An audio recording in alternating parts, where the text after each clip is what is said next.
వెళ్తాం.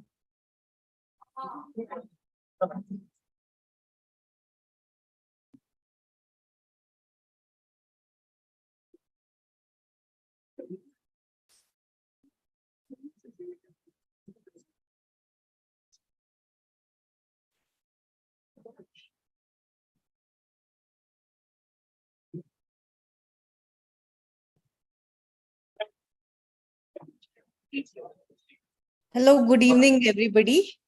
I'm Dr. Gauri, and I welcome you all to this wonderful session today evening. And I hand over to India to introduce our guest here. Good evening. Good evening. Good evening, everybody.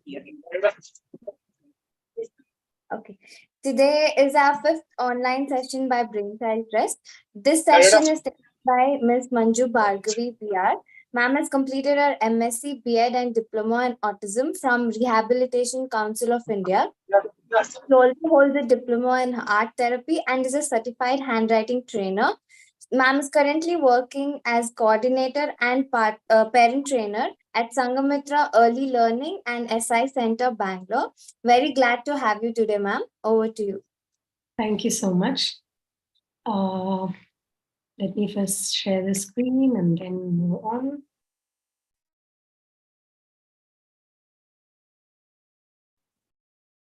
Okay, I hope everybody can share this, can see the screen. I need a thumbs up. Yes, we can. Thank you so much. First of all, very good evening to one and all present over here. I express my immense gratitude towards the Brainchild Trust, the brains behind the Brainchild Trust, that is Dr. C.P. Ravi Kumar and Dr. Gauri Chintalapalli, for taking up this topic, which is of very much need in the current generation of digitalization. Welcome you all for today's workshop. As introduced, I'm Manju Bhargavi. I hope I will be able to help the most of you who are present over here. Moving on to the presentation, let's first understand what is the purpose of today's meeting. We are all here to understand the difficulties a child faces to write. Yes. And we are here also to we are here also to understand how to make writing structured, easy and exciting for children. It's not an easy way to, it's not easy. Handwriting is not that easy, keeping in mind the distractions that children have and the digitalization that children are introduced to. Before moving on to any further discussions, I would like all of us to introspect about a little of this. Do really the current generation children need writing skills? Please feel free to chat, or you can raise your hands and then express your viewpoints regarding the same. And then we will continue. Any one of you? I think, yes, it is important because these days kids have to attend schools and do their homeworks, complete their notes, their exams, and writing is also a part of communication, right? So it's very important for kids to have a good writing skill. Thank you so much, Amir, for that. You have explained the next few things for me. Yes, as we all know, writing is very essential. Yes.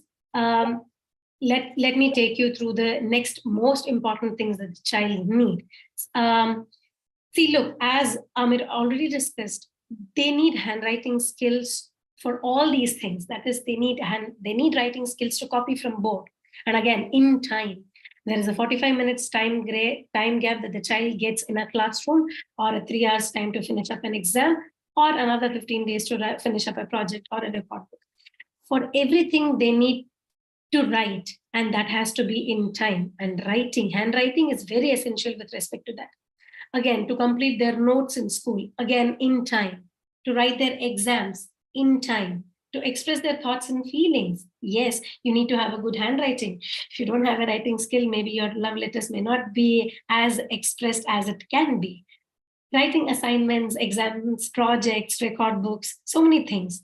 Again, if you look at the functional aspect of it, you need to learn to have your signatures, or else you will always be on your thumbprint, and that's not good, right? Fill in forms. There are many forms children have to fill in, or as adults we have to fill in. At least for that sake, we need to have a legible handwriting. May not be the best beautified handwritings, but we need to have a legible handwriting. Again, if we are required to write checks for a bank, we need to have writing. And for any other kind of written communication purposes, writing is very, very, very important. Now, let's discuss about what are the common difficulties that are faced by children. I have listed some of the things over here. If there are any more things apart from this, I would like the participants also to share.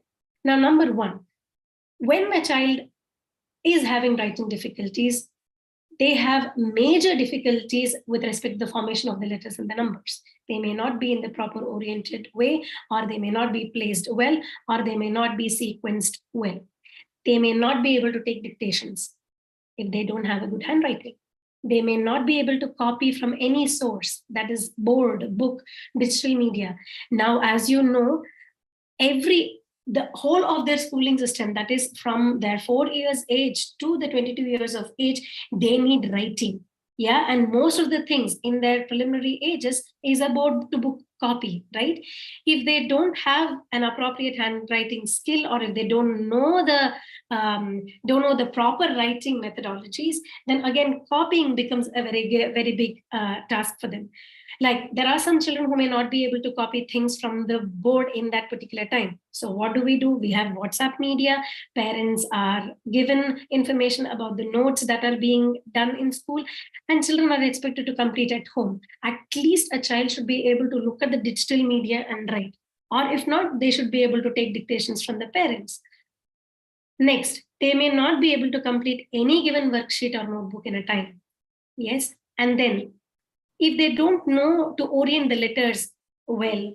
Now, as you look at some of the pictures I've seen over here, these will be the writing of children. Yes, orally they may be exceptionally good. They may be able to express anything and everything orally. But if they are not able to put the same across in a written expressive mode, it becomes very difficult when you're only assessed on the written mode of communication, right? Apart from these, are there any difficulties that your children have been facing? I would also look into that. Those, if any one of you can please share your views, that will be great. Any one of you?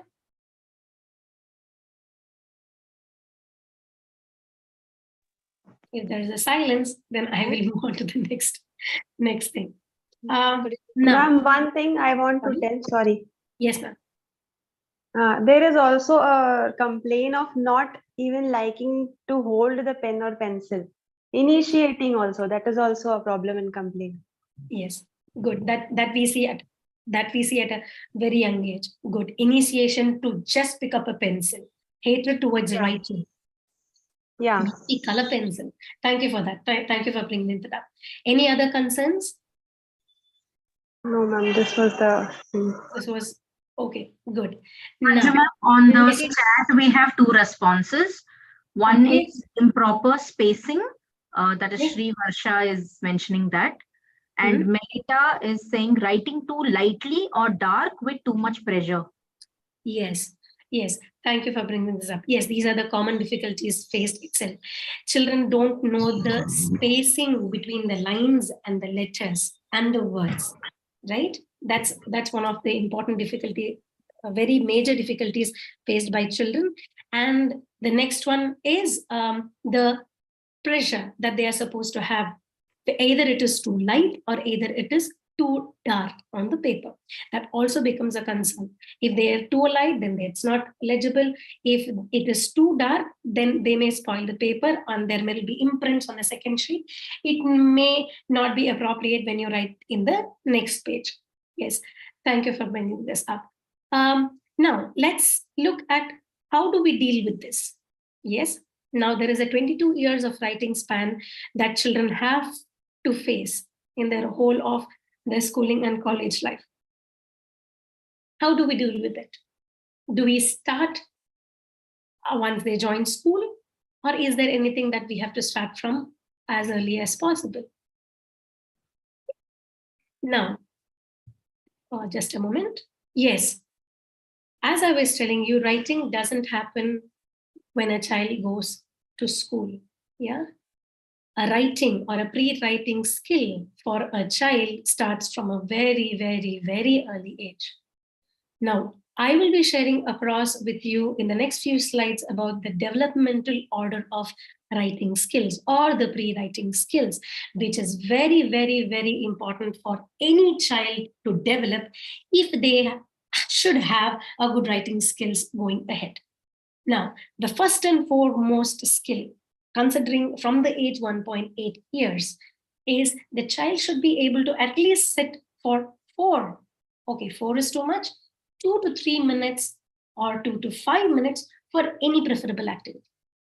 We are not only concentrating about writing over here. They should at least have the sitting tolerance for an activity.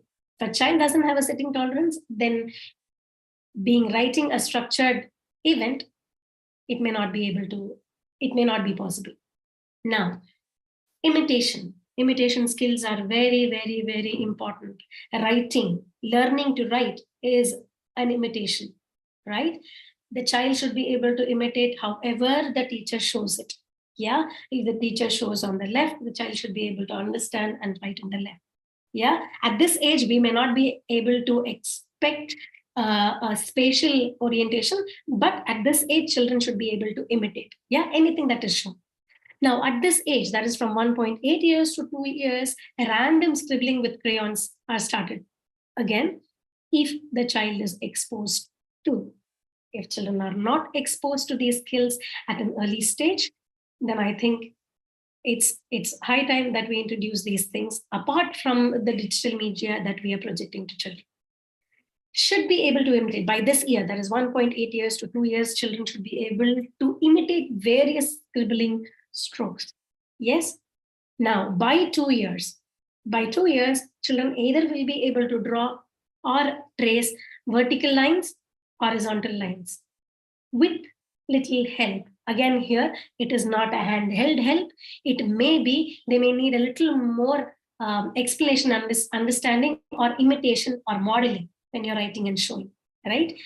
Very important skills that needs to be developed at an early age.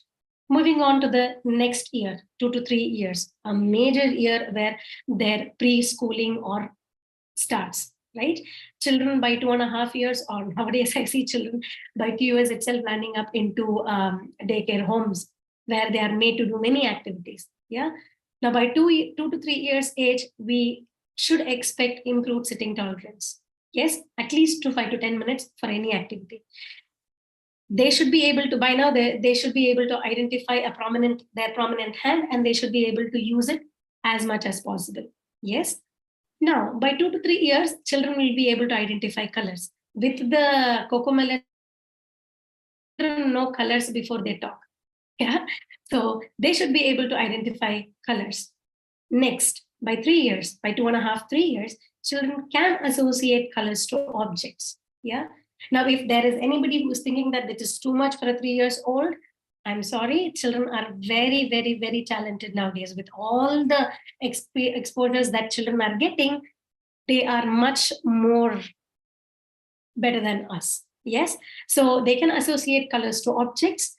They can try to color within boundaries. Now, if you can see the little bit of template that I've put, that is done by my daughter. So they can scribble that much.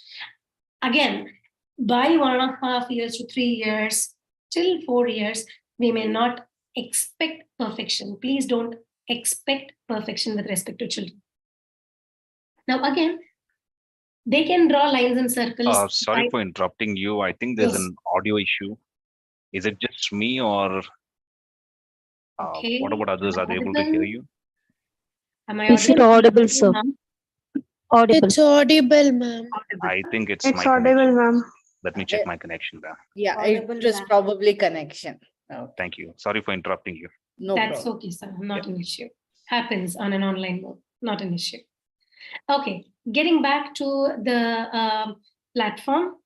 2 to 3 years platform, they should be able to draw lines and circles. Yes. Now, moving on to the next developmentally appropriate pre-writing skills that children should have. Number 1, by now, any child should have a good sitting tolerance for 10 minutes or more, any activity. Yes. By now, children have a good tripod and a quadrupod grasp. Now, tripod is this, which involves 3 fingers. If you're able to see me, quadrupod will be using all the 4 fingers. That is the thumb, the index, the middle finger, and the ring finger. Yeah, this. Or the tripod is this, which involves thumb, index, and the middle finger. Yes, either they have a grip like this, or either they have a grip like this. Yeah, children should be corrected, can be corrected if they have a holding like this. This may not be a good hand holding if they are writing. Yes. Now, moving on to the next one. They should be able to independently color a single worksheet. Yeah, whatever worksheets you give them, worksheets here are, even if you don't have any kind of big books, right? At least if you draw simply something and then give, they should be able to color. Yeah. Some children may also be able to color two copy coloring, like the house that I have that is shown over there. They will be able to do one color up and one color down too. Yeah, they can copy 2 to 3 step coloring too. Again, everything if they are introduced to. If they are not introduced to any of these skills developmentally, then the preschool plays a major role in bringing up all these things with respect to their writing skills. Yeah, they should not be starting anything with respect to like a coloring book. They may not be able to do so. Yeah, again, it is not anything is okay. There is an attitude, a common attitude going, it's okay, likh raha hai, likhne do. I think that's one of the aspects which we really have to hold back when we are introducing writing skills to children. Yes, it is not okay to write improperly. There is a way, there is a structure which they have to write, and they have to write it in the same way. There are many methodologies to help children go through these. Okay, you may feel that too much structuring them will bring in stress. No, I don't think so. Structuring them from a very young age will really bring them up beautifully. You may not have any difficulties at the age of 7. Moving on, they will be able to write different types of lines and curves. Yes, please make a note of all these things, because these are very important as you test a child. When we come up to assessments, these will be some of the things that you really have to test them upon to, or assess them upon to understand at which functional level with respect to writing they are. They can understand orientation of the book. By 3 years of age, they know what is top, what is bottom, what is in the middle. Yes, to your left, to your right. They may be able to understand the orientations very well. Yes. Next, by 4 years of age, they can copy simple shapes and simple shapes with lines and circles. Like it can be just a lollipop, which is a circle and a standing line. Yes, they should be able to copy anything with respect to simple shapes. Yeah, simple lines also it can be. That's with respect to 3 to 4 years. Now, going ahead with the next slide. I hope you all can see the next slide. It is 6 to 7 years of age. Now, major handwriting period, where children are at their first grade and the second grade, where they have a huge load of writing, which starts with all the 7 subjects. There is a spike in their writing skills. Now, by 6, 7, children should be able to, number 1 skill, they should be able to independently draw or color a sheet given. If they are not able to do independent, then I think we need to look back at what is the amount of sitting tolerance they have, what is the amount of interest they have. If they have disinterest in that particular thing, then we need to check what is that they like and then give them. Let's not get into intervention now. Let's go ahead with the developmental order of pre-writing skills. Can write most of the letters and numbers in the given space. Yeah, the space may be big, For now, by 6 years, they are expected to write in the kuti 4-line notebooks. So they are expected to write. Can copy simple words or sentences from the board. A very, very, very important skill, because everything goes on the board. It can be the green board, it can be the black board. They should be able to identify letters from the board, and they should have that much of attention to look and write. Can also maintain by now, if they are introduced to spacing. Now, there are many methodologies that we use to teach spacing also to children. I will come to that when we are dealing with the intervention part. Can maintain good spacing between the letters and words. Can orient the written text according to the instructions given. Now, for example, if a teacher says date has to be written at the left-hand corner, they should be able to understand and they should be able to copy.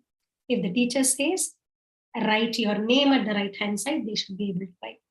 Or vice versa, wherever the teacher asks. And if the teacher says, please place your drawing or draw something in the middle of the sheet or in the box given, they should be able to understand that. Again, there are some children by 6 to 7 years, they attain independent written expressions too. They write beautiful letters, beautiful quotes.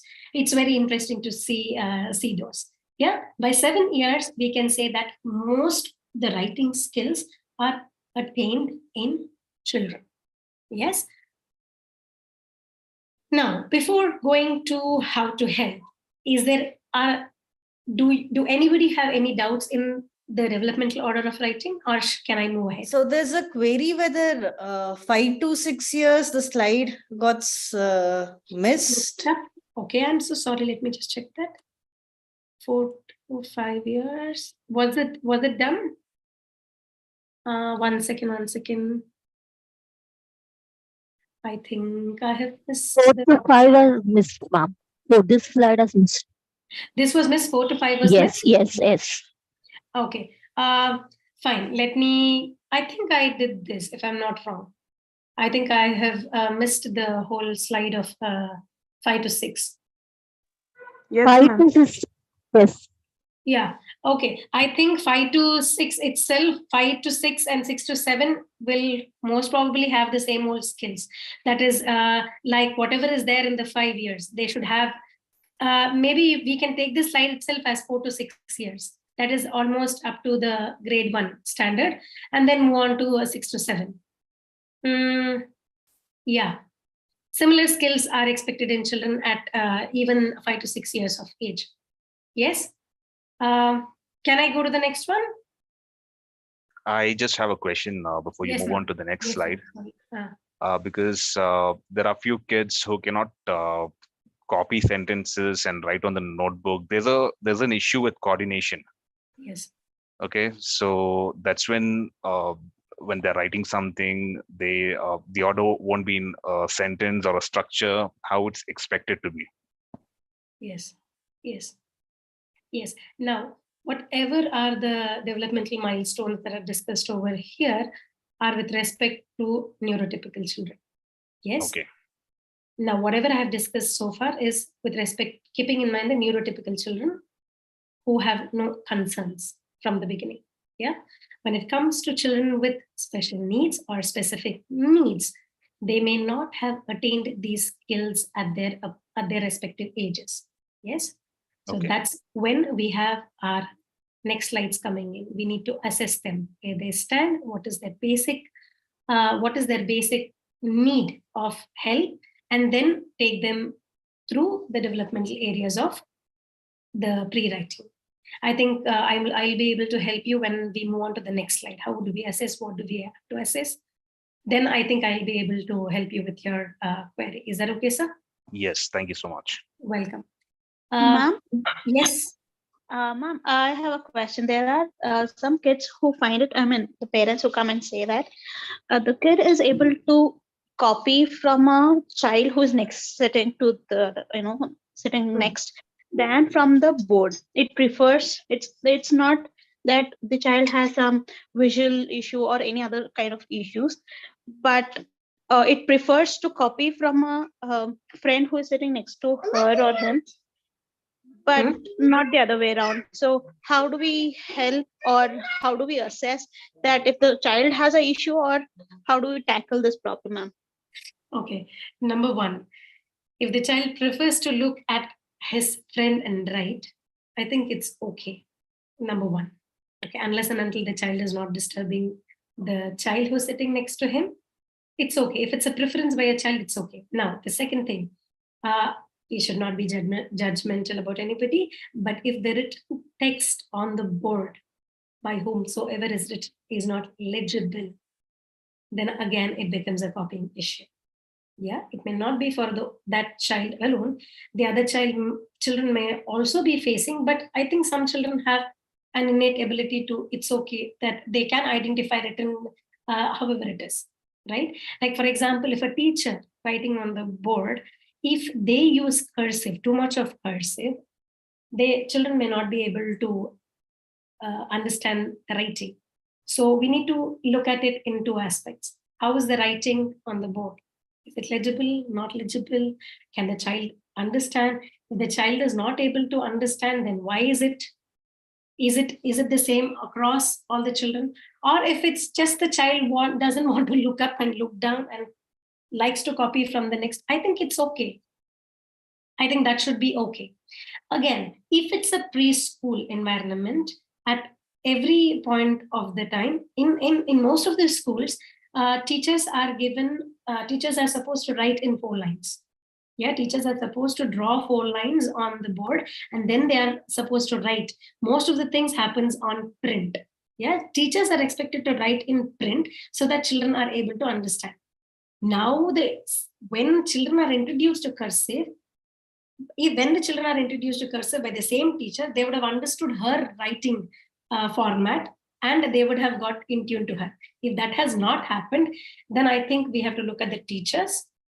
Second thing, it's okay to allow him to copy. I hope I've answered your question. Thank you, ma'am. Welcome. Any other questions, or can I move ahead?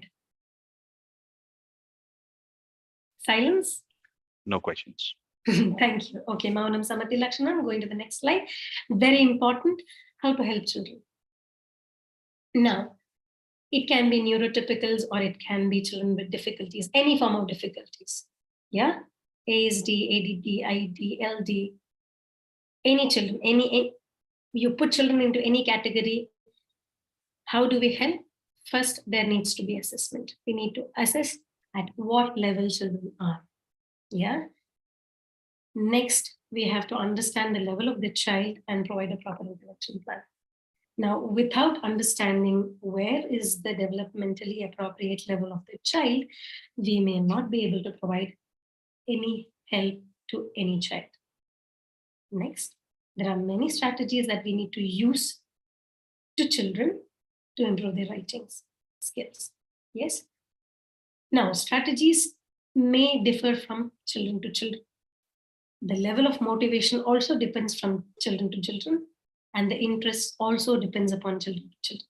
So as far as possible, when we are remediating writing skills, it has to be on a one-on-one basis. Now, if there are common complaints like spacing issues, or just formation of the children have not at all got the formation of the letters, then maybe you can club them 1:2. Yes. Let me go ahead with the next most important slides. Now, what are the main areas that we need to assess? Number 1, reading and writing. Why do we have to assess reading and writing? Now, reading and writing here doesn't mean that child has to read you a novel. Any reading resource, the child should be able to at least. Now, what are the skill sets that we are looking into for writing? Number 1, sitting tolerance. For everything, there should be sitting tolerance. If the child doesn't have sitting tolerance, number 1, please work on sitting tolerance. Then move ahead. Or have timed intervention, like you may use counts again to improve whatever strategies we use to improve the sitting tolerance of a child. That is either by counting till 10, you scribble 1 sheet, keep a visual timer for the child and say for the next 3 minutes we are scribbling. Those are the strategies that we will be using to improve sitting tolerance. No sitting tolerance, then no formal writing happens. Next, the child should be able to label pictures. at least age appropriate pictures with respect to names, place, animals, things, whatever is surrounded by them, they should be able to label the pictures. Okay, again, if children are non-verbal, yes, they at least have to express through hours. There are many assisted communication devices, children should be able to use it. If children are not able to use that, if parents are not trained to use any assisted communications, are not willing to also, then at least when you ask them, pick up an apple and show, they should be able to pick it up and show. Those will be the basic minimum criteria that we expect during assessment. Yeah. Next, they should be able to color with pictures. Whatever picture you give them, however way they are, they have to color. Yeah. By their coloring itself, we will be able to know whether they are in the age 2 or they are in the age 5 level or they are in between these two. Yes. When you are giving a child to color, we can focus on their crayon grip. Yeah, what is the crayon grip? Can a child hold a crayon? Is the child disinterested to hold the crayon? Again, if the child is disinterested to hold the crayon, we need to do a little bit of ABC there. If the behavior is of throwing crayons, then we need to check why is the child throwing a crayon. Yeah, it's again another separate intervention plan that we need to look into. We need to, in general, we need to look at the crayon grip of the child. Is it proper? Is it not proper? And please make a note of these. Tracing skills. If the child is not able to draw lines or circles, at least whatever you give, simple lines, simple shapes, the child should be able to trace. Yes, this is the first area of assessment. Next, we need to check about the language and the literacy. Now, what does this mean? Children should be able to identify uppercase and lower letters. Now, this the previous sheet can be done for a child with a mental age of 2 to 3 years. Yes, or maybe 2 to 4 years, depending upon what is the assessment of the child. Now, coming upon to this, you can assess the language apart from the previous slide. This slide will help you to assess their literacy skills. Can the child identify uppercase and lowercase letters? The child should be able to identify. If they don't have identification, then we will not be able to start writing ABCDs for them. We will have to focus on identifying ABCDs. And we will be doing the pre-writing skills where there are many other skills like coloring, shading, copy coloring, copy drawing, all these things will be a part of it. Then we need to also assess a child whether they are able to follow simple instructions. Yes, like write it on the top, make a big line, make a small line, start from the top, come till the bottom. If you're giving verbal instructions, a child should be able to understand and the child should be able to follow you. Yeah. Then again, left to right concept also, the child should be able to understand. If the child is not able to understand these things, they will again come to the basic level of intervention. That is the first level of intervention, where we need to start from 1.8 years of age. Yes. Next. There was one question by Vimala Anand. Yeah. Coloring pictures means we should see if the child is doing it well within the picture is the question. I think I'm sorry, I didn't get it. You're not able to hear me? No, I didn't get the question right. So coloring picture means we should see if the child is doing it well within the picture. I think within the lines, I think is what they mean. No. See, again, if it's a child, this depends upon the age. What age? When you're asking a question, please type the age of the child that you are relating it to so that I can understand at what age group, what are we expecting from a child. Yes. Now, if it's a younger age child, a preschool child or a kindergarten child, coloring within the boundary, if it's okay. There are a little bit of shades coming here and there. It's okay. Yeah. They don't need to go inside the boundary, perfectly inside the boundary, color everywhere, every nook and corner. No. Now, if it's the coloring that we are expecting from 5 to 6 years of child, then I think yes, the child should be able to know that the child should be able to color within the boundaries. Again, if the child has been trained for that. If the child was not introduced for any of these skills in the previous years, then I think it's fair on our part to help them to get those skills. Yes? Is there any other question? No, I think it Okay. is fine. Thank you, ma'am. Yeah, so Go just to ahead. check before you move on, can everybody hear? Yes, we are able to hear. Yes, Yeah, yes. okay, please continue. Thank you so much. Now, coming on to the next one, numbers and maths. Now, maths is not addition and subtraction. It's pure concepts that we are talking about when it comes to writing skills. They should be able to name the shapes. I think now most of the children can name shapes before, whether they are able to express themselves or not. They know what is ABCD, they know what are the different shapes. There are children who are at school say trapezoid also for me, and I'll be like, wow, I never knew a trapezoid till I landed up in my high school. Names of shapes. A child should be able to know the names of at least the basic 4 shapes: circle, triangle, rectangle, square. Basic 4 shapes. Yeah. They should also be able to draw shapes. Now, for example, during an assessment, if you ask the child, what is this? What shapes are these? The child recognizes it, pass the child. If you ask a child to draw the shape, they should be able to draw. If they are not able to draw, then the remediation happens from drawing shapes. Now, drawing shapes is which year's developmentally appropriate skill? Can anybody answer me? I'm sorry, I may not be able to see the chat so well. So if you can answer me, that will be great. 4 to 5 years. Thank you. Thank you so much. Thank you so much. 4 to 5 years. So if they're not able to draw a shape, then it means that we have to go back to the 4 to 5 year skills and then help them with that. Yeah. Children should be able to rote count numbers. Yes. If you show them 1 to 10, the basic test that we do is from 1 to 10. Yeah. If they're able to identify the numbers whenever you show, good, pass them. If they also can rote count, please pass them. It's okay. They may not, if they don't have an identification, then it means that we need to work on that. If they identify numbers, then we need to check how they write. Yes. Do they have a formal way of writing? Is the writing numbers correct or is it reversed? Yeah. Next assessment goes on with identifying big and small lines. Yeah. A very, very, very important test that we need to make when we're assessing children. They should be able to identify between big lines and small lines, a basic concept of math, big and small. They should be able to identify big and small, not only with the pictures that they have been shown on the flashcards or something. It should translate, or functionally it should be generalized to the lines and the curves too.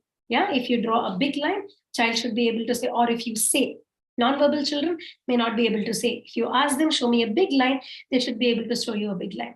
If they say, show me a small line, they should be able to show a small line. If they have not identified this, again, it's our duty to start from that particular skill, like introducing them to the concepts of big and small with various things and then moving ahead. Yeah.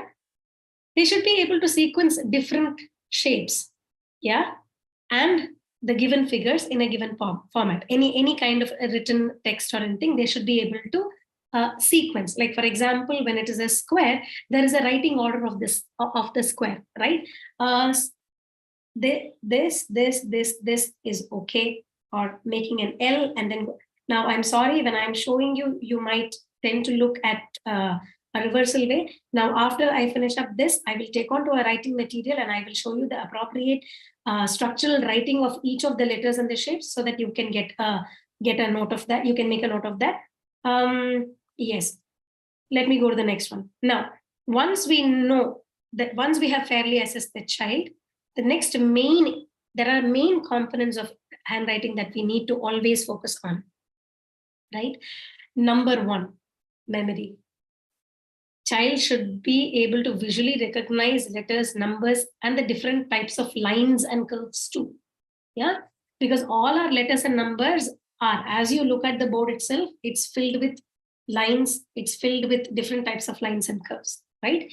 They should be able to visually recognize what am I writing. Next, orientation. Orientation is the main concept of writing. how do the letters face? Yeah, if my F is turning ulta, they should be able to understand that F will not turn this side, F will turn this side. Again, there are specific remediation procedures to teach the letters too. Yes. Next is placement. Now, placement is putting the letters and numbers on the baseline, wherever they are writing. Yeah. Placements play a main role in handwriting because all children are expected to write in 4 lines or on the square line books that they have. So placing each of them on the correct line is very essential. Yes. Next component of handwriting is size. Yeah. Now, smaller children, younger children between the age 2 to 4, we can expect them to write big. It's okay to write big. Now, as age progresses, when they get into the formal writing mode, that is, I say 6 years, but I see children at 5 years finishing up writing so many things. It's okay. We cannot fight with the academicians. So they should be able to fit in that Kuti 4 lines book. Yeah, they should be able to minimize their written expressions or the written text in those few lines given to them. Actually, I have to thank the publishers. There are many books, the 4-line books, which are broad nowadays. So I think somebody has taken a very big decision in making a little broader lines. So it gives a little space for okay, I can say a child like me who has difficulty in writing. Yes. Starting.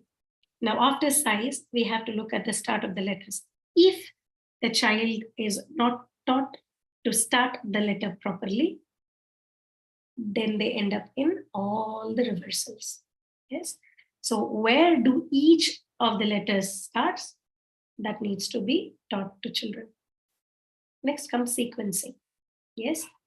Sequencing is the order of the stroke, the order of writing. For example, if I take the letter F, there is an order or there is a sequence in writing the letter F. That is, first I draw the big line and then I go up, I write the first small line and then I jump to the middle and I make a small line.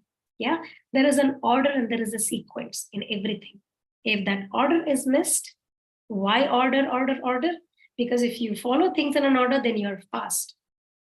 If you don't follow the order, then you may not pick up the speed too. Again, when children write developmentally, this is much more faster. That is, writing from top to bottom is much more faster than writing from this. You can test yourself. A down to up approach is always slow. A top down approach is always fast. So every letter has to be taught, or the start of the letters should be from the top, so that we help them eventually with their speed of writing. Next, another main component is control. Yeah, control is very essential. If you're asking a child to draw a circle, the circle should end at that dot itself. Yeah, it should not be. I think let me just check if I can annotate. Or I think I can move on to this at a little later stage. Let me just complete this. Control is very essential with respect to writing of any shapes and any letters. So controlling mainly comes from how well they have coloring skills. If they're able to color a particular shape within a boundary, then we know that the child can control his writing on a 4-line or in a square line notebook too. Spacing. Again, there was a question asked. Spacing is very essential. Now, the concept of spacing is taught to children from a very young age. If the concept of spacing is not inbuilt at the foundation level of writing skills, then spacing becomes a big issue when they go ahead. Yes. Now, if we look at the developmental order of writing that we all learned in our schools, we were given finger space. After every writing of a word or a letter, our teacher would say finger space. Please keep a finger space, then go to the next letter. I think this started from writing the alphabets itself. Yes, once we A to Z, A, finger space, B, finger space, C, finger space. That's how we were taught. Yeah, now most of them don't use those traditional methods of teaching, and then we end up in handwriting difficulties with children. Going ahead, one again, words, we write O-N, on, finger space. Go to the next one, I-S, is, finger space. Yes, children tend to write a little open in the initial stage, but if they're able to understand if they're able to understand visually the model that you're writing, and if you ask them to bring them closer, if they will be able to bring it up. Again, this is a skill that needs to be inherent in children from a very young age. It's a preschool skill that we are talking about. Now, this is with respect to spacing. Now, these are the main 8 components that are needed for any handwriting to be legible. Yes. Let me take you through the next important aspect, plan of action. Now, keeping in mind the 8 components of writing skills, keeping in mind the developmentally appropriate skill sets that children should have, and keeping in mind age appropriately where they are, we have to develop a plan of action. Yeah. Now, plan of action is solely dependent upon where the child lies in their writing skill. Yes. Now, when we are preparing, whatever I am giving you is a general plan of action. Yes. We have to imbibe these specifically for children with the specific needs that they are. Yes. I think by end, I can also take up few children, and I can also help you up with giving you a proper assessment, or giving you a proper strategies to help them writing. Yes. Now, the general plan of action to be followed is number 1, proper posture. Yeah. Children should have a proper sitting posture when they are writing. Now, it doesn't mean that they should always, you bring them a big table, big chair, give them all the facilities, right? No, please do not over exaggerate. A proper writing space can also be sitting on the floor, the book on the ground, you can bend and write. Yeah, it's not difficult. Yeah, there are many comments that I get saying that, ma'am, children will bend too much, their head will pain. Let me tell you one thing, we all wrote like that. Yeah, I wrote like that. Many of the children who don't have a proper writing, the so-called facilities, are able to write well with the available resources. So please, again, when it comes to posture, they should have a good sitting platform. Look into the sitting platform.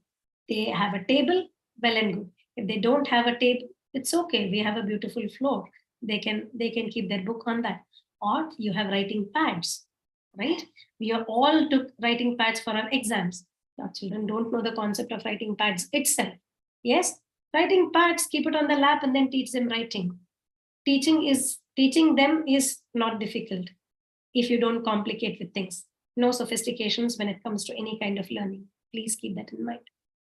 Next, paper placements. Now, number 1, we need to teach children to place a paper appropriately. Like, for example, if I'm sitting like this, if this is my book, yeah, if this is my book, and if I'm writing like this,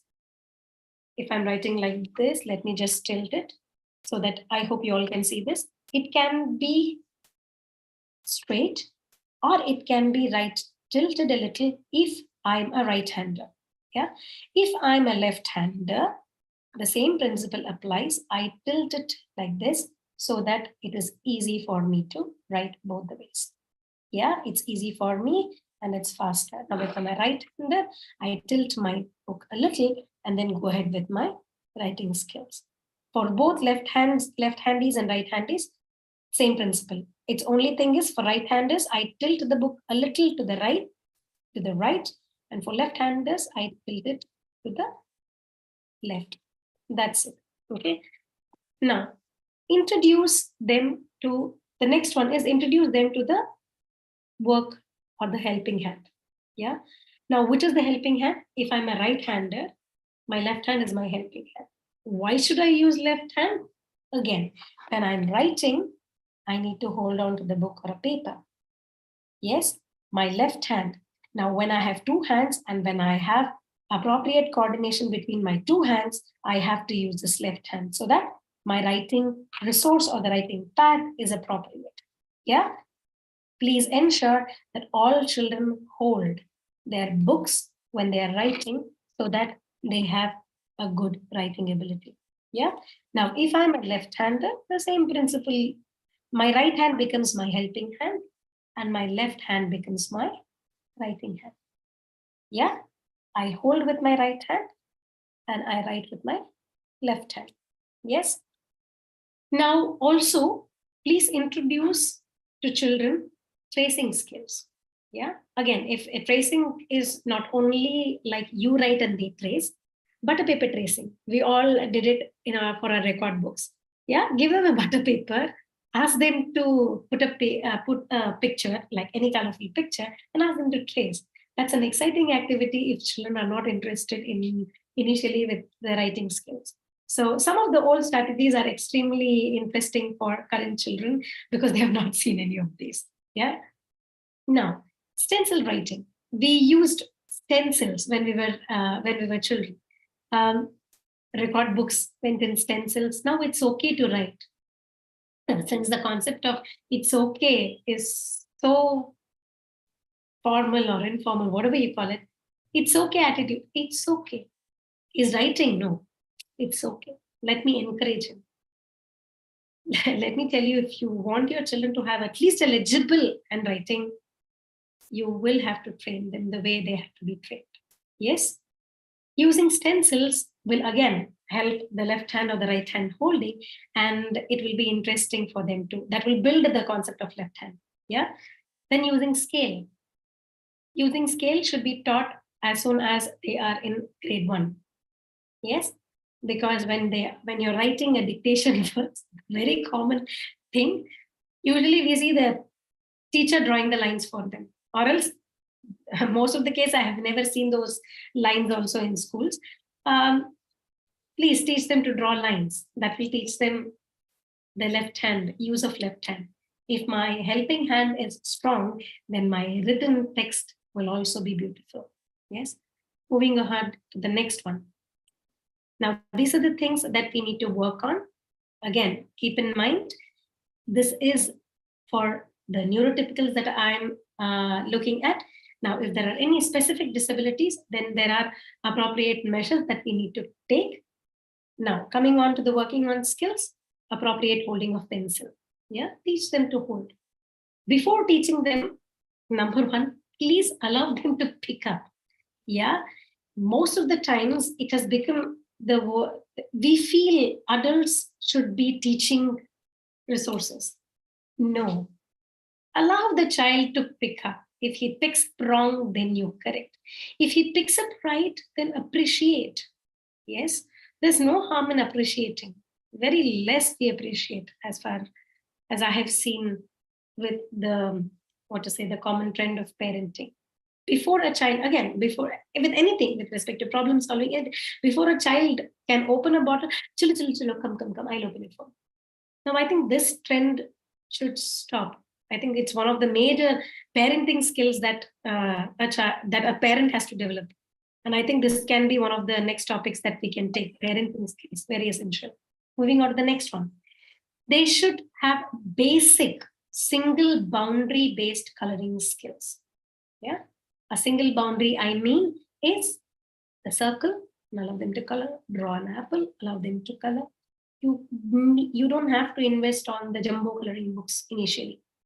Please use your handwriting skill, use your writing skills to give them drawings. If you don't have, please refer YouTubes. Yeah, YouTubes give you step-by-step approach to learn drawing. Please use the digital media to help you to help your children. Yes. Next, we need to work on 2 to 4 step coloring exercises. Now, 1 step coloring is coloring an apple. Yes. Two-step coloring is a nice candy. Yeah, that is make a cone and make I hope you're able to visualize these. If you're not able to visualize, please write it and then keep it across. Once I end the PPT, I will open up a writing pad, then I can show you what it means. Yes, for any of you getting doubts, please write it down and keep. I shall help you out at the end of the session. Next, after 2 to step 4 coloring exercises, copying skills. Now, copying skills, as we all know, is very essential for their schooling purposes. Now, they should be able to copy lines. When I say copy lines, it's copy. It's not trace. It's not even dotted lines. Yes. I personally don't prefer dotted writing because dotted writing will, again, if it is not weaned off, children will not be able to visually space the letters on the page that is provided. So request you to please avoid dot joinings as much as possible. If it's a dot joining drawing activity, it's okay. But after that, please allow your children to copy the same onto a plain medium. Then we will be able to understand whether they understood the curves, whether it started from here. Where did one start? One started from the left, then 2 went here, 3 went here. They should be able to follow the same pattern in a non-dotted format, page 2. Yes. Copying skills with lines, with curves, shapes, and simple patterns. Any simple drawing exercises, they should be able to copy. It can also be step by step. It need not be you'd make a big drawing and ask them to copy. It can be step by step. Like, for example, to make a ladder. Yeah, if you have to teach a child to draw a ladder, you can first draw a big line to your left. Wait for the child to draw. You can either ask him to draw or see and draw. Then ask him to leave little space, make another big line to your right. Next, let's start connecting from top to bottom. Let's leave 1 finger space, 1 finger space, 1 finger space, 1 finger space. We got a beautiful ladder, right? Now, these are the instructions that the children should be able to understand. Again, when the receptive skills of a child is less, then modeling is one of the best ways to help them. Yeah, they may not be able to take the dictation wise, but visually they may be able to see and copy you draw. Moving on to the next. Once they have achieved these things, the 4 things, that is the appropriate pencil holding, basic boundary coloring, 2 to 4 step coloring, 2 to 4 step copy draw, copying skills, then it's the time that we have to introduce them with the capital letters. Yeah, again, capital letters also always should be taught in a proper sequence. It is not okay to write A the way you write. No. Every letter has an order to write. I will be showing you the orders. You can make a note of that and please ensure that you follow the order. Yes. Then it is easy for children to write. Again, it is not my order. It is the developmental order. Yeah. Going ahead now, again, in the letter write, while we are teaching capital letters to children, we start again developmentally. Children learn to write straight lines first, curves first. So we will teach all the letters which have straight lines and curves first. Yeah. So the first letter can be. Can anybody tell me what can be the first letter that I teach children? Developmentally appropriate first letter. L. L. Excellent. Good. Any other letter? F. I. F. I. Good. Then H. H. Good. 6 T. letters. The letter Z. F. Z. No, Z has a slanting line. Slanting line is at a F, ma'am. S. S. No, sorry. O. Too much of curves O. involved. O. C. O is fine. So always. Sorry, I didn't get you, Srilila. Letter L. Letter L. Yes. Yes. Letter L. Letter F. You missed out. What's before? E. E is also filled with straight lines. Yes. See, it's so difficult for us to reshuffle, right? It's easy if the children are taught like this. Again, you are cutting them from the rote memory that they are into. If a child is asked to write from A to Z, children will write. But if the same child is asked to write If you give them a dictation with just the A to Z letters in a random way, they may not write. Yeah, if they write, good. They have picked up all the letters, they've identified all the letters. Yeah, it's a good exercise for children. Again, it's a memory exercise for them. This is where our memory comes in hand. If I know the letter, then I should be able to say the letter wherever you ask, whenever you ask. Again, generalization of identifying the letters in any format, in any font, in any color. Yes. Going ahead with the next ones, straight lines, letters we have told. Now there are letters which has a straight line and a curve. Can you tell me what are the letters which starts with a straight line and a curve? B. B. B, excellent. Next. B. B, very good. Next. D. G. U, before you. R. Q. P. R, P, good. P. R, P is good. Which is the first letter which starts with a curve? A. Please. C. C. B. B. C is the first one. B is the next one. Yes. D like G. G. Yeah, G has another small line. Okay, good. J. J. Okay, fair enough. O. O, yes, C and O. If I'm able to write C, the next letter I should be learning is O, because it is half C, full C is O. Q. Q, R. yes. Not Q. Q has a Letter starting Q. line, so Q will be kept at a later stage. Okay. R. R also comes along with Q, because you know what? Because it's got a slanting lines, line. yeah, wherever slanting lines are there, yeah. it has to be taken towards the end, because developmentally children take slanting lines at the end. Now tell me which is U. the last two Yeah. letters that I will teach child. Q, Last two letters. Last Q two and letters, Z. Y. not Q. K, K. A. Yes. K. The first letter. A. K. K. A and K will be the last letters that we will teach. Yes, because most of and even Z. Yeah, Z at least okay, one slanting line. So that can be the start of the formation of the letters. Z can be the first one, which has one slanting line. Another one slanting line letter is your R. Another one slanting line letter is your which is the other one? Z, Y. R, Y. M. N. M. Y. M. M. N. So see, if you now think, this will be the developmentally appropriate way of teaching letters to your children from the very young age.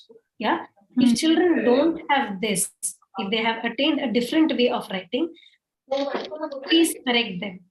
Yeah. Please correct them before they develop a hatred towards writing. Yeah. So much corrections happen in school. So much of corrections happen at home. They should not develop, as I told you, hatred towards picking up a pencil.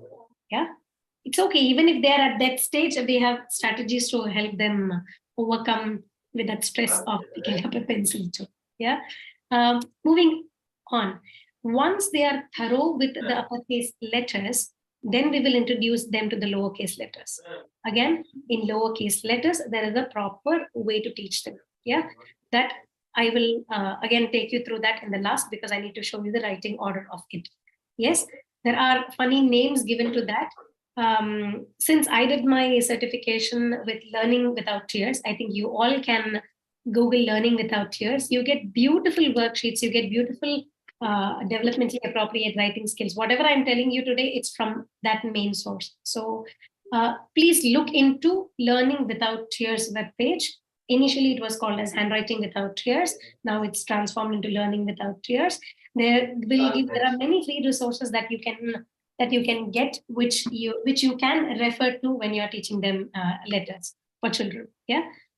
Then, most important, when you have introduced them to lowercase letters, before entering into the paper, yeah, to check whether the whole class is writing properly. Like, for example, if you are a preschool teacher and you have a whole classroom sitting of 13 or 30, and if you really want to know whether they all have the proper start and the sequence of the letters, air drawing of letters and numbers are the best practice. Yeah, now what is air draw? Now, if I ask you, Can for a few seconds, can you all come on your videos so that I can know what is the start and the start that you have with your letters? Thank you. It's boring to see a black screen. I'm wearing black, my screen is black, and I'm talking also to a plain screen, so it's a little jittery. Thank you so much for all those whom I can see the faces. Okay, a quick test for all of you. Yeah, now air draw. Now we are drawing in the air. Okay, no pencil and paper, so you can drop your pencil and papers, and you can have your free hands. Okay, show me how to write the letter F.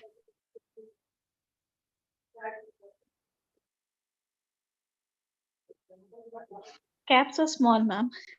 Okay, capital letters. I intend capital letters. Sorry for not it. Capital F.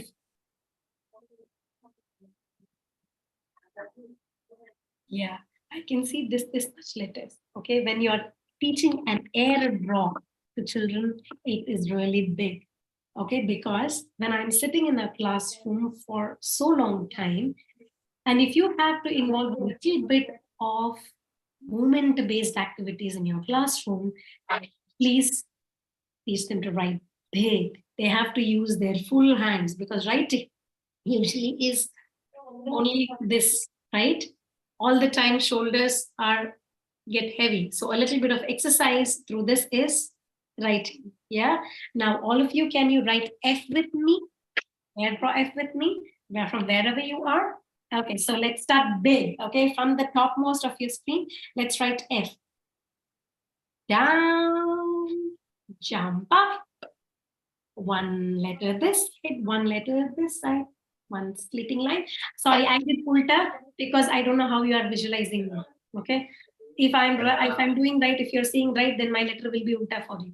Okay, so whatever it is, your F will be a right oriented letter. So start with a big standing line, jump up and make a small sleeping line to your right, jump to the middle, and a small sleeping line to your right. Yeah. Again, each of the letters will help you understand the orientation that they are having. Yeah. With every letter, you can teach them right, left. With every letter, you can teach them top to bottom. Yes. That's how we all intend to teach them in air. Before moving on to papers, if bench-wise also, if you ask children to write and show you in air, you know who has got it correctly, you know who has not got it correctly. Again, this is the first imitation skill in a group children should have. So handwriting does not only look at writing skills. Again, if the approach is done this way, you're looking at the overall development of the child with respect to sitting tolerance, with respect to building in sitting tolerance, again, helping them to sit in a classroom for so long. You're looking at if you have an ADHD child in the class who cannot sit for a long time, then air drawing will be the best way that you can. It's not only letters and numbers, you can ask them to write words too. Yes, make it as fun as possible. Yes, air drawing with letters and numbers is most fun thing that I have seen, and it's very like it gives you the whole body movements also in the class. Yes. Going ahead to the next one, ensure children follow the sequence of writing. Now, what do I mean by sequence of writing? As I told you, F has to be written as F. First, there should be a big standing line which comes from top to bottom. Then we jump up. Then you make a first small sleeping line from the top. You jump to the middle, then make a small sleeping line in the middle. Only then it becomes the F. Yes. Again, why structuring so much? Because if you want a nice writing, proper writing skill, proper handwriting, which can be fast, which can be finished in time, please help them to learn in a structured way. It's not only teaching them, you're also helping them to say orally so they can never go wrong with reversals.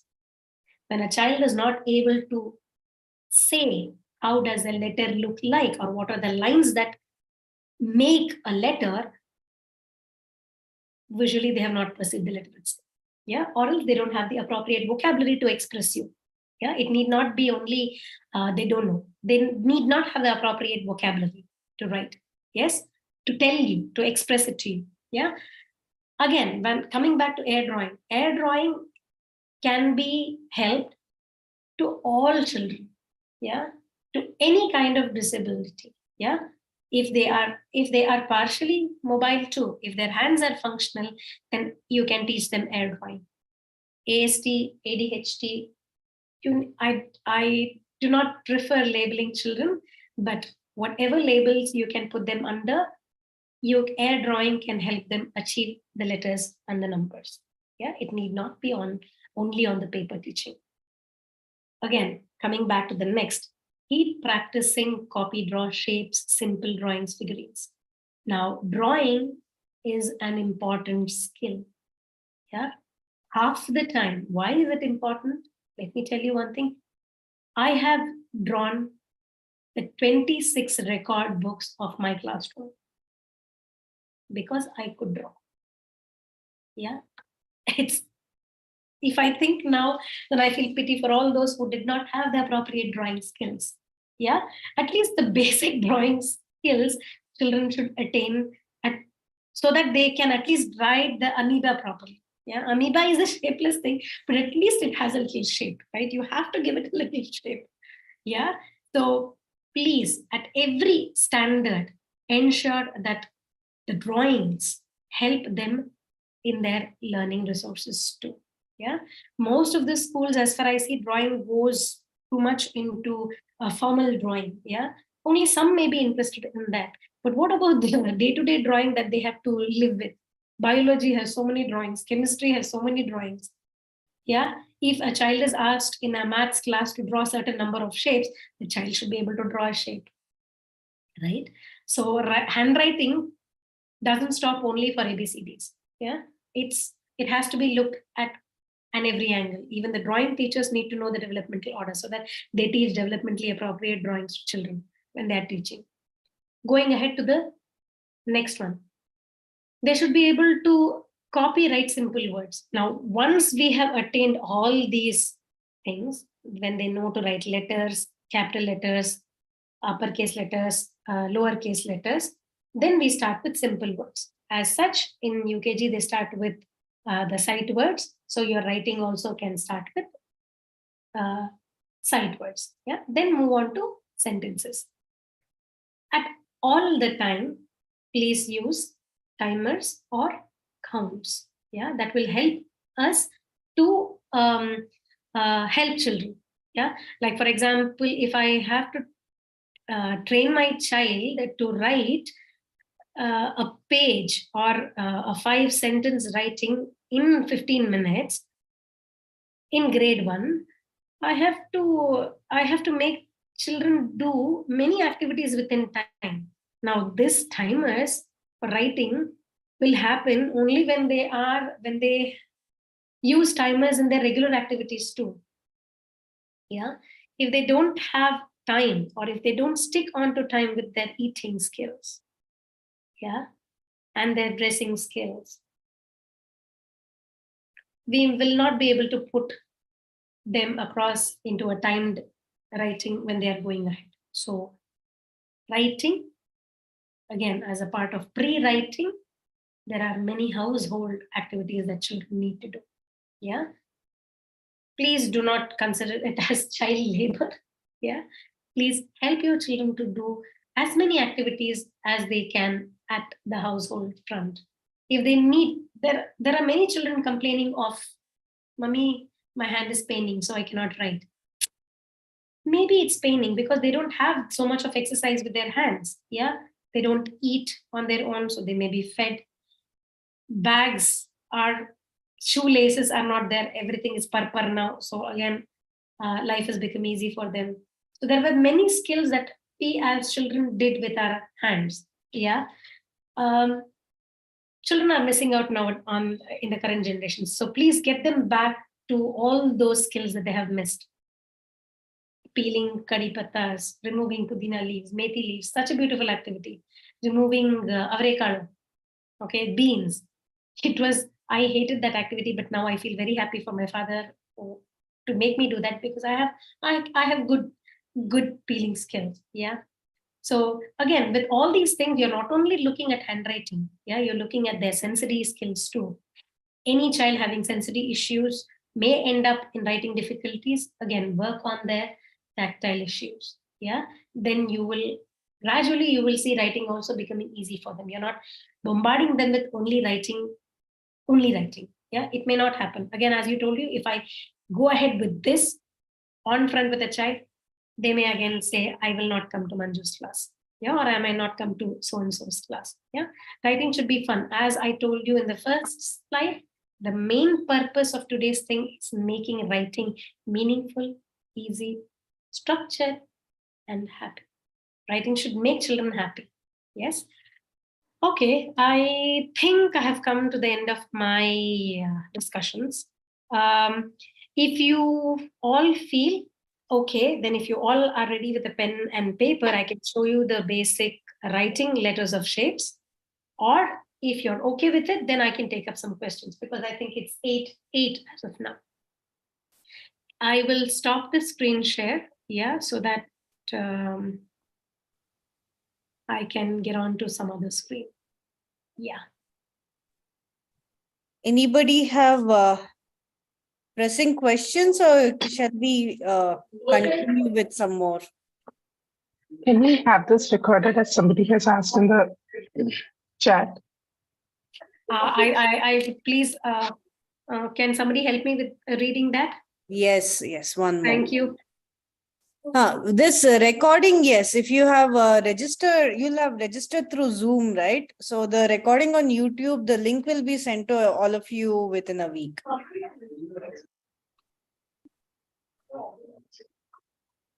And can you also share the PDF if possible? Okay. Yes, Ms. Manju, if you can share it with me, I'll share it with the link as well. Sure, ma'am, I shall do that. Yeah. And Ms. Manju, as you mentioned earlier, air drawing would help the child. Can we also use drawing skills on sand? Yes. Yes. Yeah. Yes. Please feel free to use many things. That's what when I told you about writing skills. Please do not restrict it to pen and paper. Yeah. Please move on to the other things. You have clay. You can make letters with clay. If you have to help, or if you have to identify whether they are able to place the lines properly, then ask them to do with clay. Yeah, if they are able to sequence the lines on the clay models properly, then you know that their sequencing and their start is correct. As sand is good. There are different types of sand. If no sand is available, another interesting way is, now anyway it's rainy season, if you take children on your cars, if there is moisture on the windscreen, please ask them to draw there. So you can teach drawing anywhere with anything, but it's just that you have to be a little creative, get out of books and paper. Can you use the flour that is atta? Yes. Chapati Clay, atta. Yes. Please do not, when I say sand, don't buy kinesthetic sand. Okay. I see whenever I prefer not to say anything because parents nowadays are on the mode of buying. You have many resources at home. You have atta, rice atta, plain rice atta. You mix the rice atta and make it into a dough, that becomes your clay for home. Or it's okay if you have to. Mixing atta itself is such a beautiful fine motor activity. Making a dough with an atta is a beautiful sensory activity, fine motor activity. Okay, you name whatever you want. It's a sitting tolerance activity. Tactile, it can get into sensory, it can get into anywhere that you want.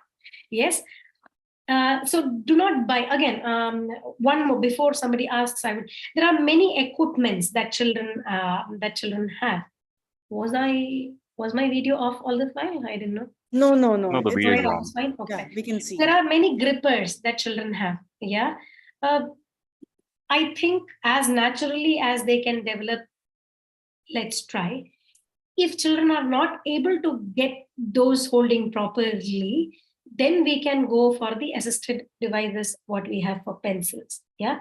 If not, for example, let me just show you this. Some children hold on to their pencils so far. Yeah. So there are many things available where you can fix something over here, grippers, pencil grippers, where they can hold exactly here.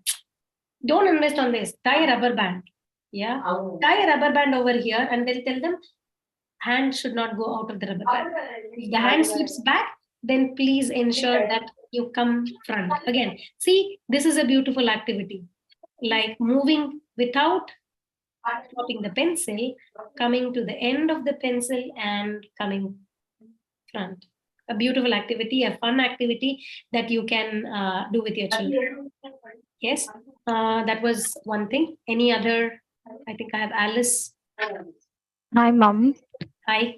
Alice here. So my question is, for my kid, okay, they are like around 3 to 6 years. I'm working, okay, and they have issues with writing within the boundaries. They can make proper letters, and they are aware of spatial. They are aware of spatial orientation, okay, but when it comes to the small space, they are not writing within the boundary, so inside the box or inside the line. So we face challenge in that. So how to overcome this? Good. First thing, practice air drawing. Yeah. If you have a cupboard like this at home, or if you have a cupboard in your therapy center like this, let me just this. If this is the cupboard that you have, now this is a big boundary that I have. Yes. Please help children to write on this big boundary. I make a big F here. Yeah. Start from bigger spaces. Whenever there is an issue with the boundary concept, start from big first. They should be able to draw on their table. They should be able to draw on the cupboards. They should be able to draw on their iPads if they get to school, or on their notebooks. Then come to these small pads, then smaller edits, then on their phones. You have your phone, you don't have anything else, make them air draw on this. Yes, and then move on to smaller spaces on the book. Yeah, with this itself, you will be able to understand whether they have a good control. If they don't have a good control, right, they may not be able to write inside the boundary. Yes, so please get them good control with their hands using the big objects. It need not be only an air drawing. Okay, you can use paint, big white papers, make them paint, hand paint. Yes, or another way can be you can one is paint, one is you can make them draw on crayon if you are okay with it. You can stick big white papers and then make them draw with the crayon itself big. Dosa batter. Big. See, again, the developmental order always is from big to small, right?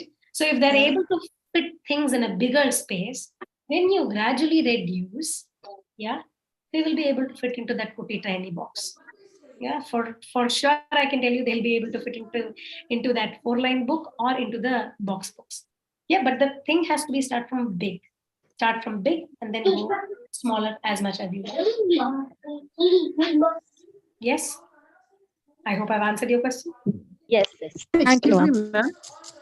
Excuse me, ma'am. Yes. Hi. Yeah, one child, he's at second standard, but still he's not getting writing skills. So I just wanted to know like how they will able to ABCD also is not able to recognize. Now he started recognizing. So where does he stand? If you look at the developmental order of the record, where does he stand? Is he at least, does he have sitting tolerance? Number one. Second thing, is he at least able to scribble? That all he's able to do because of since 2 years of sitting at home and learning nursery, LKG, UKG because of pandemic. So the writing skill, everything is gone. So then I consider his mental age to be pre-KG itself with respect to writing. So the school teachers or the therapists have to work with him, not apart from the parents met me. Okay, the parents met me and they said that they have only 12 kids in the class, but still the teachers are not able to understand how to make them. So I think the teachers professionally is not up to that mark to guide the child. Very true. I agree with you on that. I don't want to comment on that. But I think it's no, it's not comment. I'm just not commenting any teachers.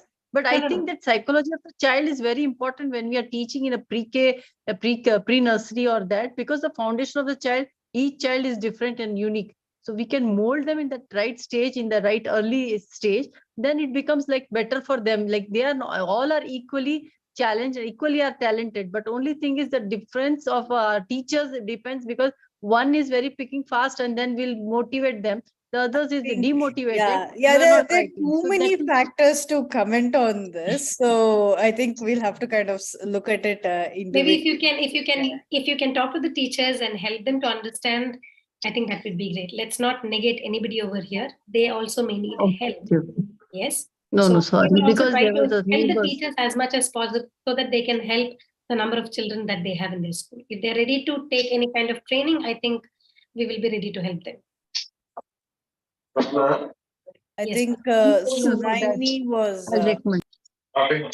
Sunaini raised her hand next. Miss Sunaini. Hi, ma'am. Hi, My Sunaini. name is Sinani. I'm a counseling psychology student. So the question that I wanted to ask was particularly to do with multiple languages. So when we are like, as in like I learned Kannada, I think when I was 7 or 8 years old, along with English. So just trying to understand, would there be a clash? How do we draw a boundary between several languages when we're teaching? Because the scripting is very different from every language. Number one, they should be having, again, everything comes to the literacy. Number one, they should be able to identify the letters orally, both the languages, both or three, whatever language. Orally, they should be correct. Yes, they should be able to identify any letter at any point of the time, in whichever way you show them. Yeah, it is not only by rote. Children say I eat till aha. But if you ask a children to identify any letter in between, if they are not identifying it, then it means that they don't have the pre-skills itself. So focus on that first. They should be able to get the letters correctly, the memory of the letters correctly. If they are able to identify letters, then move on to the second step. It goes exactly like how we teach English, any language. First is number one, they should be able to identify the letters in and out without even, it should not be only in the order. It should not be in the sequence. If the child is able to say in the sequence, please tell them to say it from different order. Yes. If they are not able to identify, then we know where the problem is, number one. Yes. If we know where the problem is, like if they're not able to identify at random letters, then we will focus on that first. Along with that, we will again focus on the letter writing formations. Now, in Kannada, Hindi, and Sanskrit, we may not be able to divide it like how we divide it in English. Yeah, because everything is with curves and lines. Apart from curves and lines, not much major things. So when you are teaching them, it needs to be taught. It can be taught in an order itself. Yeah. But for that, first thing is they should be able to identify the letters. As they are identifying, teach them writing. Again, air drawing, air tracing, drawing on the sand, all these principles hold good for any language that you want to teach. Yes. Again, one more thing. Whenever you're teaching writing to any children, yeah, please use the plain notebooks as much as possible so that you can teach them to draw big. It's just like a drawing skill. Yeah, just like a drawing skill. Because they're all like symbols that we're trying to train the kids with. Thank you, ma'am. Welcome. Yes, Hi, ma'am. Miss Lalita Ravali. Yeah. Hi, ma'am. Thanks for this session. It was very helpful.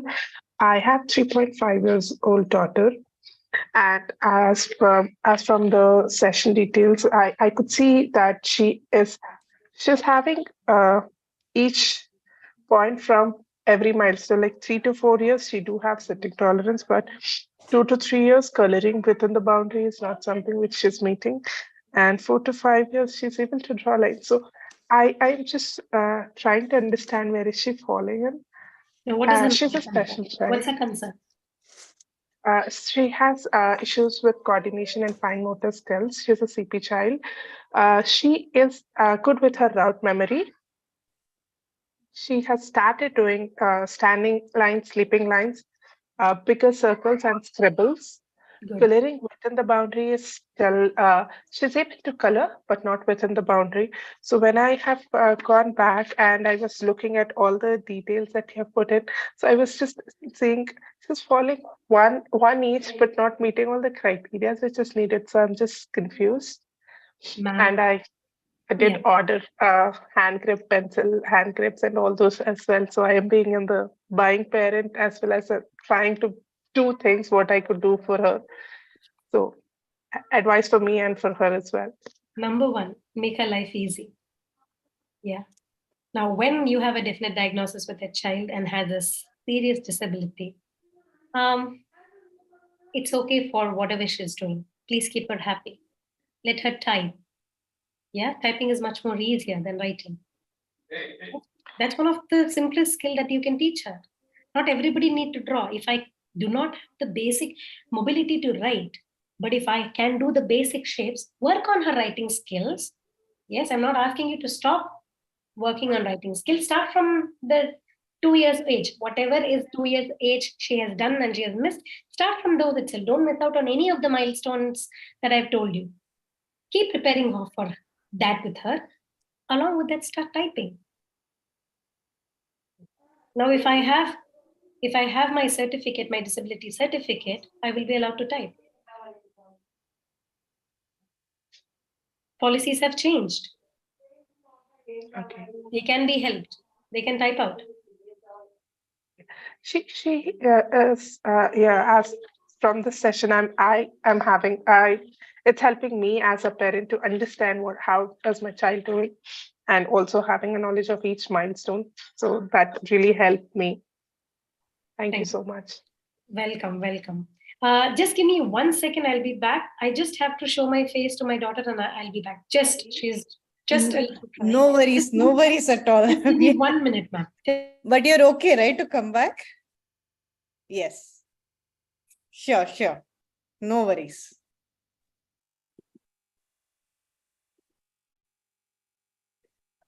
So I think it is good that she's okay to extend. So whoever want to stay can stay. And whatever is there in the chat box, I will discuss with Manju and see what we can come up with. We have your email IDs with your registration. We'll share you this link and PPT and the other resources that we can. And when you're leaving, there's a survey with just 3 questions. Please do fill them up so we can plan our next sessions. It'll help us plan our next sessions. Okay, and ma'am, just a quick question. Do you have any other material for sitting tolerance or something as such? Because maybe can we know what is your background? actually my child is 5 years old, and he does not have sitting tolerance. And as ma'am discussed that sitting tolerance is something that's the basic, that's when we can work on memory, size, sequence, control, spacing, and everything. So I'm a parent. I feel like, my kid is 5 years old, and he's got a speech delay. He says a lot of words, but he doesn't do sentence structure. Okay, he doesn't speak in sentence. He says ice cream, let's go out. So he speaks like that. So sitting tolerance is something that I'm working on, because I put him in a school, and school also said, like, our teachers can't handle him, so we have to take him out of the school. So we are taking him for therapies right now. So if there's something as a parent, not as a special educator, what I can do for my kid for sitting tolerance, that would be really helpful. So do you play with your child? Yeah, I do. I take him for a park, and he's very good with me. Good. So can you tell me what are the play that you play as a father with your child? I don't want park. Okay, so play in the sense, like we have this puzzle activity, we have different squares, shapes, and everything. So he puts that in the box. I do painting. It's a cognitive activity. What are the play skills that you have developed for your child? Play. I mean play. The literal play, apart from the park and apart from the puzzles. That is something that I was looking for, because I'm not sure what exactly I'm doing. So. Play, bat and ball, throw and catch. Yeah. As a child, I'm sure you would have played that. Run and But catch. he doesn't judge the ball. When I give him the bat, he throws it, and when I throw the ball, he will just he doesn't know the speed, the way I throw the ball. And so regulate your speed. You have told the answer. Regulate your speed. Now, if you have got him assessed, and if you know the mental age of your child, Yes. Okay. Please throw the ball according to the mental age of the child. A 1-year-old child cannot judge a ball coming as fast as I throw for a 6 to 7-year-old child. Throw the ball slowly, roll it down. You don't have to do a bowling for him. You Yeah. don't have to play cricket with him. Play bat and ball. Throw the ball slowly with him, to him. He will be able to judge. Again, when we are moving from big to small with respect to writing skills, with respect to play skills, we have to move from slow to fast. Yeah. Okay. Only a child will be able to run fast and catch you if the child knows to run slowly. If the child has a basic motor ability and coordination to run or to walk, then he will be able to run slowly. Then from slow, the child increases speed to fast. Then he will run fast. Right? Okay. So start things slowly with him and whatever he likes. Yeah. He likes puzzles. Good. So 2 rounds of, again, when it comes to sitting tolerance, it need not be actual sitting tolerance, like sitting on a floor doing activities. Sitting tolerance is being mentally present, mentally, physically present for any activity that I do. I need to require sitting tolerance when I'm cooking. Yes. Even though I stand and cook, I need to have sitting tolerance. If I don't have a tolerance towards the activity that I'm doing, whether sitting or standing, I may not be able to cook well. Right? Yes. Sitting tolerance is not, it doesn't go by the literal sense. Sitting tolerance, no. And the time that I devote attentively to anything that I do will be called as a sitting tolerance. Right? So anything that your child will do, play with, even in the park that you are taking the child, apart from the same slide activities or seesaw or swing activities, take a bat and ball there. Okay. You can start playing with other children. That becomes a very good modeling for your child to come and play with you. Yes. Do not judge the child. Any child will learn, but we have to go slowly with him. And please don't compare them with others. Play. When I mean play, please play with your child. That is the most important thing that can teach any kind of sitting tolerance. Yes. I'll work on it. Yes. Thank you so much. Yeah. Maybe one last question, or Miss Manju, Hello? are you okay for one last question? I think I can extend for another 15 to 20 minutes. It's okay. Oh. She's in a safe. She's started eating, so it's okay. Okay. Fine. So, Mr. Dilip. Yeah. Hi, ma'am. Thank you for this question. So my son is 5 years old. So he knows how to write everything, but when he starts writing, he's distracting very easily. Like one letter he will write, and then he will tell some story, and then he want to go out, and then come back, and he'll sit for the second letter. So for the 4 lines to write, he will take 1 hour. So, but sometimes if I'm not there, or sometimes he is having an interest, he will finish it in 5 minutes. So how we can handle this, ma'am? Now, when he has an interest, what do you mean by interest? Is that interest associated to some activity that he gets to do after writing? I don't know. Few days he will only tell, "Mummy, I will only write like that. You go and work." That time, if I go, he will finish it 5 minutes, and he will tell, "Mummy, I finished it." He will write it very nicely that time. But Smart when boy. yeah, Smart boy. I think he would have sensed what you're cooking or where you are going out today. Zoom class lo undan cheppo adugu annamata. Even he would have sensed it. See, always when a child is motivated to do at times and not motivated to do at many of the other times, there is something that the child is expecting, or it may not also be expecting. He's a smart child, as far as I get to know with a little bit of conversations that you have given me about your child. He knows what is going to happen next. So he would have written fast that day. Maybe you will have to do a little bit of ABC, that is antecedent behavior, a consequence that happens after writing. To check why did he write fast today.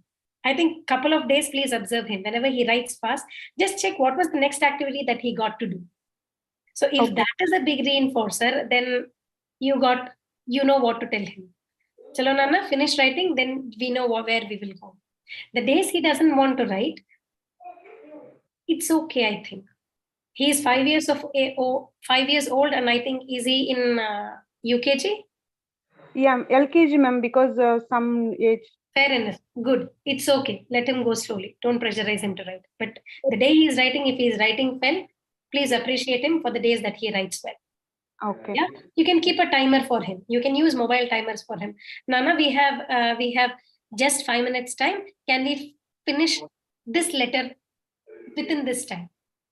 Okay. Yeah, So, timers always are very interesting for children. Before the clock says cuckoo, please finish writing, they will write. yeah, even in the school also, the ma'am will tell sometime he's little lazy to write like that. But sometimes they will tell he finished it quickly. I don't know. I'm not able to understand him. Some days he's good. Some days. You'll have to look at the timetable whenever he's good. If Okay. his writing class is associated with the next sports class, then he would have absolutely finished writing, because Okay. he would not want to miss the sports class. Yeah, Okay. you'll have to look at his day-to-day timetable and day-to-day activities that he does, that he gets to do when he does a beautiful job. Yeah. Yeah. Yes, Got it. please analyze yourself, then you will be able to understand. Okay. Thank you, ma'am. Welcome. Thank you. I think there is one interesting question in the chat box. So how important do you feel is cursive writing, as in schools being made mandatory for children? You know what? There is no rule written in any kind of syllabus, either it's CBSE, ICSE, or the state board. Nowhere they have mandatory cursive writing. Yeah, it is. I don't know why is that undue pressure coming on to cursive writing. If you see, writing is important. Print also gives you beautiful writing. Yeah, whatever we see on the laptop or on the digital media, it's no more cursive. If you want to change it too, you can change the font. Otherwise, everything was print. I think it's okay if the child is writing print neatly, legibly, correctly, which includes all the main 8 components of writing. If teachers are pressurizing for cursive, I think it will be nice. You can express it in a very nice way, because your child has to stay in that school for a very long time, that it's okay. Is it okay if my child writes in print? And you can also tell them, give an assurance saying that I shall prepare for the cursive writing meanwhile. You will have to handle teachers very, very beautifully. It's an art to handle teachers. So please learn the art ASAP, so that you can have a better time for your children. Cursive, there is no preferred, as far as I know, no syllabus asks you to write only in cursive. Writing is important. Written expression is important, not how you write. Yeah. Hello, ma'am. Hello, ma'am. This is Varsha. I have a doubt. What if a child has unfinished writing, like writing some unfinished letters, like not joining the letters properly? So what do we do? How do we treat them? Like, how do we make them write? Then I think you need to look at his drawings. Now, let me just, I think if I use the whiteboard, will you be able to see? Let me just try out. Now you have to look at his drawing skills. If the child is not finishing his letters, then I'm sure he won't be finishing his drawings too. Circle, unfinished squares.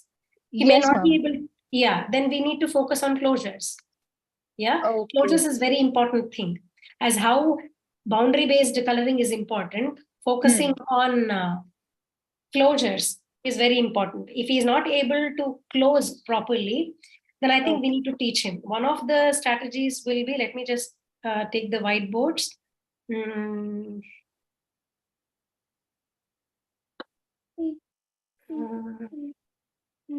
let me share you another screen. One moment. Yes, ma'am.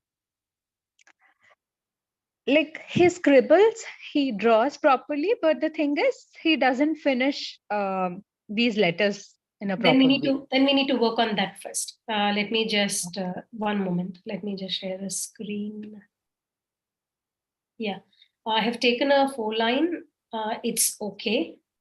The same principle applies even for a plain notebook. So, for example, if a child is not able to close closure drawing, if a drawing like this, then I think you need to work on giving him a number 1 is please create a visual dot for him.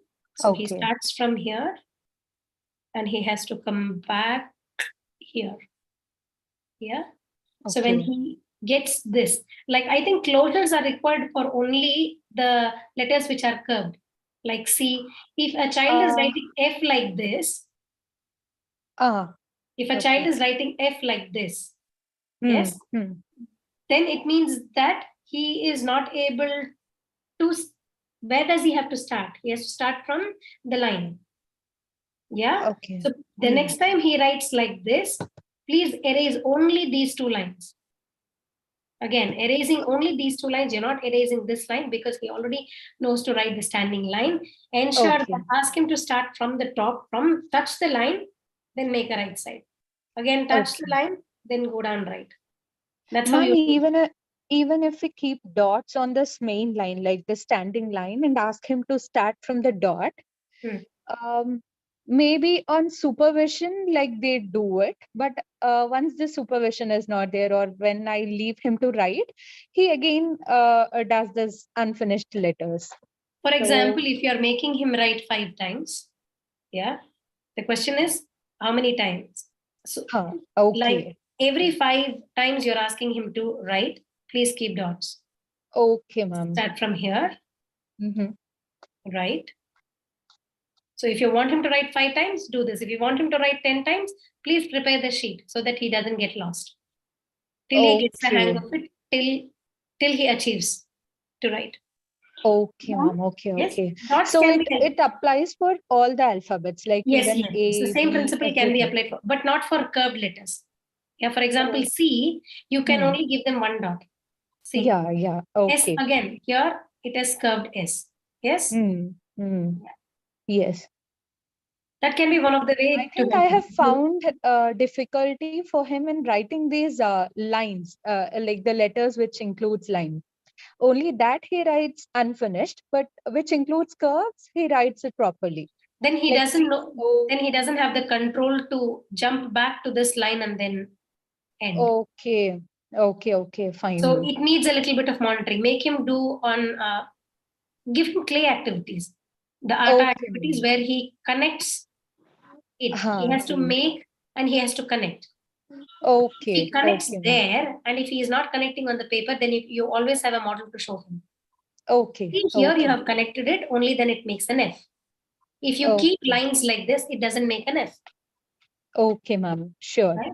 So give him a clay activity and ask him to transfer that onto the book. Okay, ma'am. Sure. Thank you so much, ma'am. Welcome. As a clue, can we also place a sticker? Like most of the time, what happens while we are teaching, we try to use the same pen. For example, when I start with black pencil and I also make a dot of the black, that might be an issue. Can I just put a sticker or a different color as a cue for the child to start where, to join? Can we do that? You can, not at all an issue, but then please check for the generalization. Because usually when it is a school, when they tend to school, it's only the pencil and paper, right? The pen and the paper. If we are creating any other kind of reinforcers for children, we always have to ensure that they should be able to transfer that or they generalize that appropriately when it comes to schooling. Whatever we are doing here, it should not affect their group participation, right? A child individually, whatever you do, he can do. Yeah. But the same child should not go to school and say that only if there is this sticker, I will write. So think for this. On a one-on-one basis, you can do. But tell him, Amma is giving or I'm giving you as a teacher. But in school, you may not get this. You may get a dot. So please be prepared for that. As a motivational factor, you can use stickers. You can use stars. You can use whatever reinforces that you want children to have for the writing. Yes, that's not an issue. But prepare them that this is not going to be the same when they get into the schooling system. Yeah, that we'll have to be very, very careful. Even during therapies, what we'll have to use the methodologies that are suitable for their schooling. If we teach something and if it is not matching, then again, children will have confusion. My teacher teaches me like this, I will do like that only. Those conversations may be a little peaceful for teachers who are not open-minded. Yeah. Okay, I think one last question. Lot of them Yes, have been please. asking about assessment in children with ADHD and ASD. How are there any assessment tools? How do we assess their writing or I think fine motor skills? Yes, Are there any? we have a formal assessment which is developed by Dr. Nandini and her team of professionals. It's called as a SMILES project, where it's a purely assessment protocol for ADHD children. So maybe we can share that information across. It is there is a formal test. You can get that done. Not only in there are fine motor skills also assessed there. So there are tests which we can use for ASD and ADHD too. Yeah. Thank you, ma'am. I think we have overshot, and thank you so much, Ms. Manju, for being flexible. So now I think we'll call upon Shama to give the vote of thanks. Thank you. Thank you so much, ma'am, for the opportunity. I hope I've done justice to everybody. Yes, it was a wonderful. You can please connect back to me. You can connect to Dr. Gauri. She will direct to me, or Dr. Gauri has eminent specialists there with her, so they can help you out. Yeah. Yeah. Shama, hello all. On behalf of my team, I extend a really hearty vote of thanks to our guest, Ms. Manju ma'am, who spread this valuable time with us. We all have an opportunity to hear your thoughts, and this is surely going to encourage and help us in future. And thank you so much, ma'am. This was such an informative session for all of us. And I would also like to thank all the members who have joined and made it so interactive. Also, much thank to Dr. Gauri ma'am who have organized the session, and all my team members who worked in the background. Thank you so much. Thank you. Thank you so much. Thank you so much, Shama. Thank